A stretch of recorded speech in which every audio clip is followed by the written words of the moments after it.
Hello again, Physics 20s. In today's lesson, we are going to finish up the unit of study on uniform circular motion and gravitation. And we're going to do that by discussing Kepler's three laws of planetary motion, where we're going to focus mainly on the third law, where the third law allows us to determine information about a planet in regards to its mean orbital radius and its period of revolution around some kind of central focus. Learning outcome is to explain qualitatively how Kepler's laws were used in the development of Newton's law of universal gravitation. Qualitatively, the first and second law we'll look at. The third law we're going to approach more from a quantitative standpoint.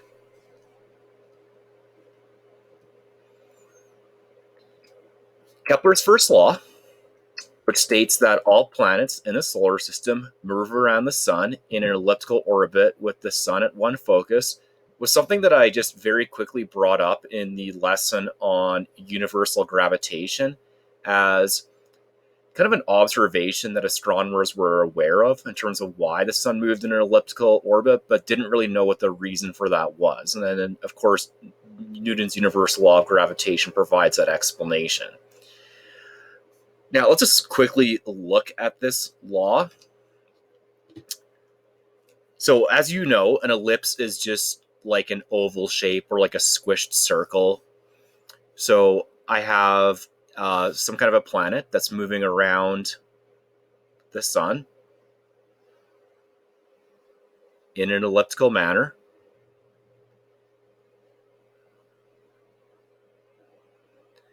With the sun at a focal point. It turns out that in an ellipse, there's actually two focal points. So I'll call this one F1 for focal point 1, and I'll call this one F2 for focal point 2. We don't really need to know about this, but I'll explain to you the significance of a focal point in an ellipse. So let's just view this mathematically. If I look at an ellipse, and let's say that I had one point on the ellipse here, and I'll call it point P. And I'm going to draw a line that connects from focal point 1 to point P as best as I can. And then another line from focal point 2 to point P. And let's say we calculated that sum. So P, F1, would be the distance from P to F1. Let's add that to PF2, which is the distance from point P to focal point 2. And let's say that's equal to some sum that's equal to, I don't know, let's just say it's X or something like that. Now let's look at a different point on the ellipse. So I'll use a different ink color. Let's go with green here. Okay, so I'll look at this point. We'll call this one point Q. I'm going to do the same thing. I'm going to draw a line from each focal point to this point as best I can. And then I'll draw another line from the focal point to that point. Let's say I found the distance from Q to focal point 1, and I added that to the distance from Q to focal point 2, and perhaps that sum is equal to Y. The key thing about an ellipse is that if you take the sum of, for example, like the distances from like each focal point to some kind of point on an ellipse, like point P, and then you do the same thing at a different point, you figure out the sum of the distances from each focal point to another point on an ellipse, it turns out the sum of those lengths is always going to be the same. So in this case right here, PF1 plus PF2 would be equal to QF1 plus QF2. This is not something we need to worry about, though, for Physics 20. I just thought if you're curious to know about what the focal points on an ellipse represent, that's what they would be. So the sun is one of our focal points with the Earth moving around the sun in an elliptical manner, and that's Kepler's first law. There is one problem, though. When you have the Earth moving around in an elliptical pattern, it doesn't move around with a constant radius. For example, at point 2, the distance from the sun to the Earth would be really, really big. And if the Earth was at point 1, the distance from the sun to the Earth would be small. So the distance from the Earth to the sun is constantly changing. What we kind of need to use is, because we have a radius that is constantly changing, we need to use a mean orbital radius or some kind of an average. Now, to describe like what exactly the average is, just look at a couple of the other labels on the ellipse here. If we measure the distance, the longest distance from one point of the ellipse to the other, so this is the longest point of the ellipse to the other, this is going to represent this horizontal blue line. We call that the major axis. If you measured the distance from the shortest distance across the ellipse, so this be this vertical line, we call that the minor axis. Now, the one I want to focus on is if we take the major axis and we just cut it in half. So if we cut it in half, it would be this length here. That's what we call the semi-major axis. It turns out that the mean orbital radius of a planet is the same length as your semi-major axis. Obviously, I'm not going to, I can't provide a mathematical proof for that. I believe it involves like some form of calculus to show that the semi-major axis is equal to the mean orbital radius or the average orbital radius of a planet moving in an elliptical manner. But we're not even going to worry about the actual semi-major axis. I just wanted to give you an indication as to what the average orbital radius could be interpreted as by looking at a physical property from the ellipse. Okay, so that's the first law. Second law. A line connecting a planet to the sun sweeps out equal areas in equal time intervals. Okay, let's look at an illustration of this.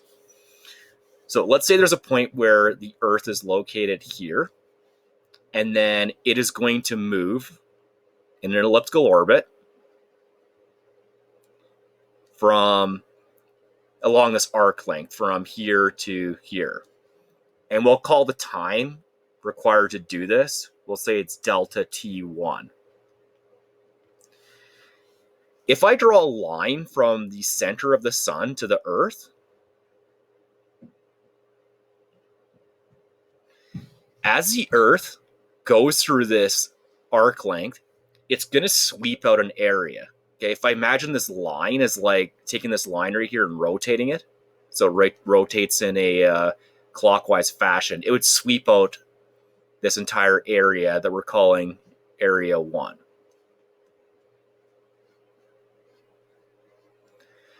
Let's look at a different part of the Earth's motion. So let's say we're over here.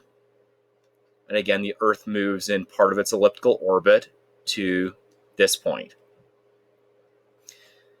And we'll say that it takes a time delta T2 to cover this. Once again, we can take a line from the center of the sun to the center of the Earth. And when the line goes from the position where the Earth is up here to down there, it would again sweep out this large area, which we're calling area 2. What this law tells me is that if area 1 is equal to area 2, so if we sweep out equal areas, then that tells me that the time to sweep out those areas would be the same. So delta T1 over delta T2 would be identical. So what's the significance of this law? Well, it tells you a little bit about how fast the Earth is moving depending on where it is in its orbit around the sun. So let's look at this. And again, I'll use a couple different lines here. Let me just pick a different ink color to show this. So let's consider the Earth moving from this position to this one. So again, it moves along this elliptical pattern, okay? And it does it with a speed of like v1. And then let's look at over here, and I'll pick, let's do purple. Okay, it moves along this. And we're going to call that V2. The time to cover these arc lengths is the same, because delta T1 is delta T2. So where will the Earth be moving quicker? Well, the Earth has to be moving quicker over here, because I have to cover a much larger arc length on the left-hand side in the same amount of time. To cover a greater distance in the same amount of time, you need to move faster. So I suppose the consequences of this law is that it tells us that when the Earth moves around the sun in an elliptical manner and it sweeps through these areas, there's no way that a planet can do this at a uniform speed. And in fact, the planets move faster when they are closer to the sun. To view this law from more of a quantitative standpoint, you need to look at something called conservation of angular momentum, which is not a topic of Physics 20. We discuss momentum in more detail in Physics 30. Kepler's third law. So this one's going to be more mathematical based. This states that the ratio of the orbital period of a planet squared, or orbital period would mean it's the time it takes the planet to go completely around whatever thing it's focusing. So the orbital period of the Earth, for example, would be 365.25 days. That's how long it takes for it to orbit the sun as a focus. So the ratio of that orbital period squared to the mean orbital radius of the Earth. The mean orbital radius would be, on average, the distance from the center of the sun to the Earth, which, if we go back to the picture of the ellipse, would just represent the distance of the semi-major axis. So the ratio of the orbital period squared to the mean orbital radius cubed is constant. Let's write a mathematical equation down for this. We have k is equal to t squared over r cubed, where k is a constant. In the previous lesson, when I was deriving an equation for the period of a satellite, part of the way through the derivation, I made this little side step where I didn't isolate for the period, and instead what I did is I manipulated for an equation that looked like this, where I had k is equal to t squared over r cubed is 4 pi squared over gm1. And I did that because I mentioned it was going to be an equation I wanted to bring up in this lesson here. So what you can see is what I actually done is, while I was trying to derive the equation for the period of a satellite, I actually derived Kepler's third law of motion. So Kepler's third law of motion tells you that the orbital period squared divided by the mean orbital radius cubed is equal to a constant. And that constant is equal to 4 pi squared over capital G m1. The constant is called Kepler's constant. I've said the units here are seconds squared per meters cubed. They don't have to be in these units. It would just be a time unit squared divided by a length unit cubed. But since seconds and meters are the standard units we deal with, I'll just write that down as the units here. The important thing about Kepler's constant is that it is constant as long as you orbit the same focus. Here's the reason why. Okay, so look at the equation that I had from the previous lesson. Let's focus on the part that says k is equal to 4 pi squared over capital G m1. So in order for k to be constant, what would I need to be constant in this equation? Well, 4 is already a constant, pi is a constant, capital G is a constant. What you would need is m1 to be a constant. What's m1? Well, it's a thing you're orbiting. So as long as all our objects are orbiting the same focus, so the same focus would have a mass of m1, then Kepler's constant will be the same. So for example, if we have the Earth orbiting the Sun, and we have Neptune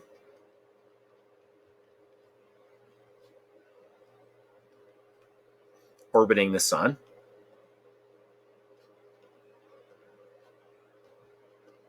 Even though Neptune and Earth have very, very different orbital periods and they have very different mean orbital radiuses, if you take the t squared over r cubed for both of those planets, they are the same. And they are the same because they orbit the same focus, that being the sun. However, if we were to calculate the Kepler's constant for the moon orbiting the Earth, well, the Earth would now be the focus. Since the Earth has a different mass than that of the sun, you're going to get a different Kepler's constant value. So Kepler's constant is only constant as long as you're orbiting the same celestial body. We're going to take this one step further, and we're going to look at an equation that if we have two bodies orbiting the same focus, so that could be like the Earth and Neptune both orbiting the sun, I can kind of take Keplers law and I can just expand it one step further. So for example, like the subscript 1 could be like the Earth here, and the subscript 2 could be Neptune.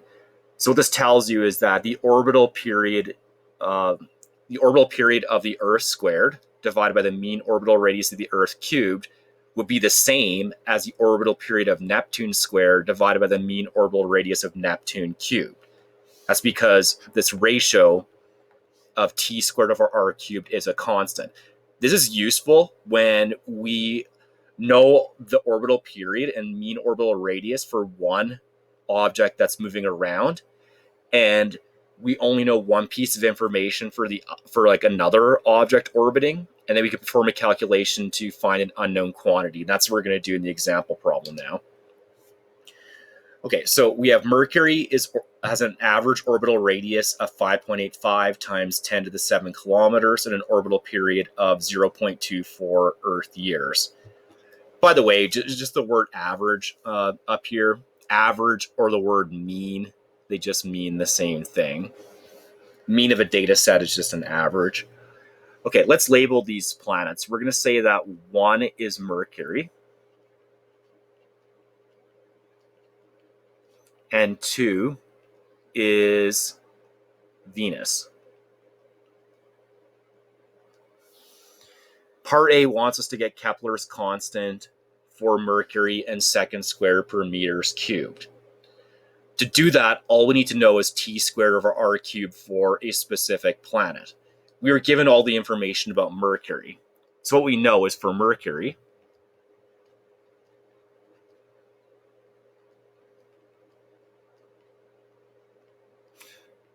your orbital period, T1, is 0.24. I was going to write down Earth years. When I say an Earth year, that's it. It has 365.25 days in it. Now, it does want Kepler's constant in seconds. We need to convert this. So if I convert this, I know that in 1 year, you have 365.25 days.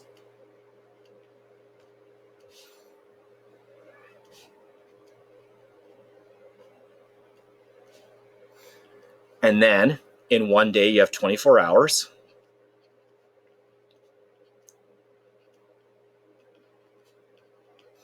And then in 1 hour, we have 3,600 seconds.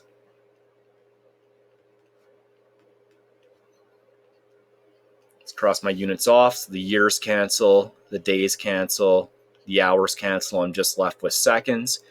And let's do 3 significant digits, one more than we're going to need. This would be a time of 7.57 times 10 to the 6 seconds. It wants R in meters. So R1 would then be equal to 5.85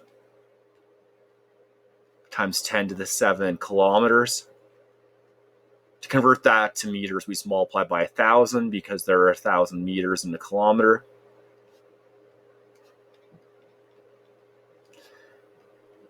So that'd be the same thing as just taking this and multiplying by a 10 to the third power. So we go 10 to the 7 times 10 to the third, that give me 10 to the 10. So I'd have 5.85. times 10 to the power of 10 meters. Let's calculate Kepler's constant now. So Kepler's constant is t squared over r cubed,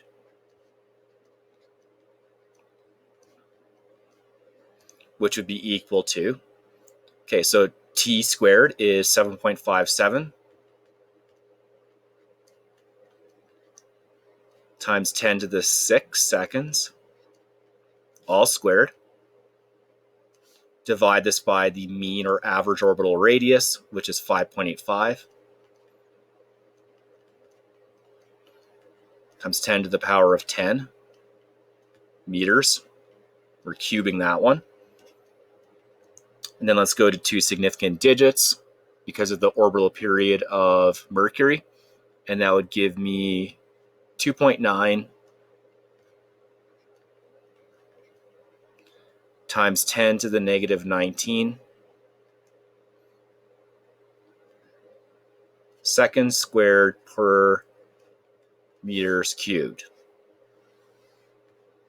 So if you calculated that for any planet orbiting the sun, you would get the exact same number. Yes, the period and mean orbital radius will be different for different planets, but the ratio t squared over r cubed is going to make that number constant.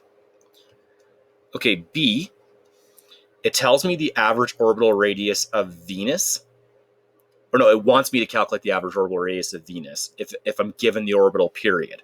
Okay, so we're going to say T2 is the orbital period of Venus at 0.61 years.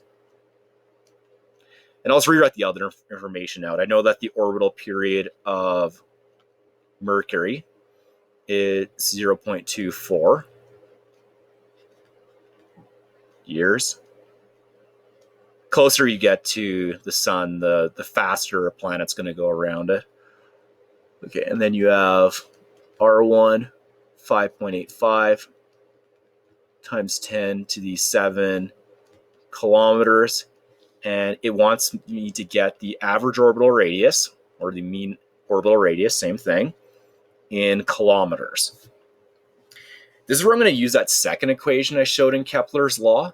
So this second equation is good when you have information regarding two objects orbiting the same focus. That equation looks like T1 squared over R1 cubed is equal to T2 squared over R2 cubed.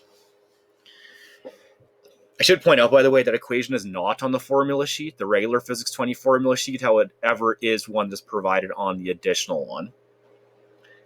Okay, so we're going to calculate R2. So the way to calculate R2, I'll kind of show you a manipulator. We just do some cross multiplying. So I'm going to get R2 cubed and T1 squared to switch spots. And then I'm also going to bring this R1 cubed term up to the top here. So if I do that, going back to my purple color, I would then have R2 cubed is equal to R1 cubed T2 squared divided by T1 squared. And what we want to do is to get R2 by itself, we want to take the cube root of both sides of the equation. A couple ways we can write this. So one of them is I can write a cube root like this. Just you can write the square root sign, but on the outside you just write down a 3. So you'd have R1 cubed T2 squared divided by T1 squared. That's one way to write it. What I prefer to do is I like to write it just to the exponent of what a cube root is. So let me just look as an aside here. We have a square root of a number. For example, you have like the square root of 2. That's the same thing as taking 2 and raising it to the power of 1/2. If we have the cube root of 2, that's the same thing as taking that number, the base, and raising it to the power of 1/3. So what I can do is I can replace this cube root symbol, just taking everything underneath it and raising it to the power of 1/3. I prefer to write it like that because I find that's the easiest way to plug it into your calculator. Some calculators do have a built-in function with a cubed root, but I find it just faster to just do this. R1 cubed over T2 squared divided by T1 squared, and a cube root is the same thing as raising this to the power of 1/3. Okay, let's plug the numbers in now. So R1, now it wants the answer in kilometers, so there's no need to use the value where I converted it into meters. Otherwise, I'd have to go backwards again at the end of the problem. So I'm just going to write it down in 5.85 times 10 to the 7 kilometers. And we're cubing that. Multiply by T2 squared. T2 squared is 0.61 Earth years. Square that. Divide it all by T1 squared, which is 0.24.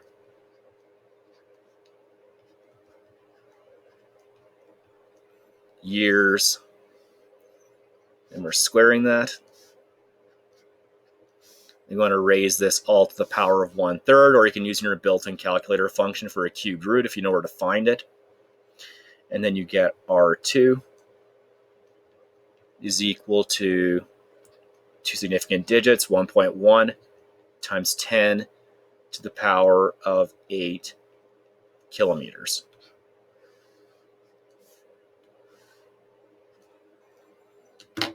And that's how we can apply Kepler's third law to relate the orbital periods and the mean or average orbital radii of planets that are orbiting the same focus. All right, so you can wrap it up by practicing the problems called Kepler's laws, and then I will talk to you in the next unit of study where we get into discussion of work, energy, and simple harmonic motion.